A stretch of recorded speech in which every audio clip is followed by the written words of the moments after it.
और अब कुछ मौसम की बात करें तो वादी सवात का मौसम इंतहाई खुशगवार है। बारिशों का सिलसिला भी वक्फे वक्फे से जारी है। वादी के खूबसूरत सयाहती मुकामात कालाम और मालम जब्बा में सयाहों की आमद का सिलसिला भी जारी है। मजीद जानते हैं बहरीन में मौजूद नुमाइंदा बोल न्यूज़ सैयद अनवर शाह। जी बिल्कुल, मैं इस वक्त मौजूद हूँ दरिया स्वात के किनारे बहरीन के मुकाम पे। ये एक सयाहती इलाका है।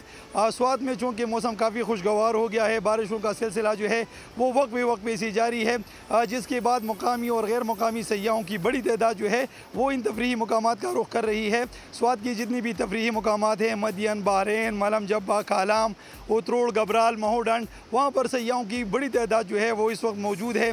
जितने भी होटल्स हैं इन सयाहती मकामात पर, वहाँ पर सयाहों का काफ़ी रश भी देखा जा रहा है। महकमा मौसमियात का कहना है कि बारिश सिलसिला वक्फे से आइंदा चंद रोज़ तक भी जारी रहेगा, जिसकी वजह से मौसम जो है वो काफ़ी हद तक सर्द हो जाएगा।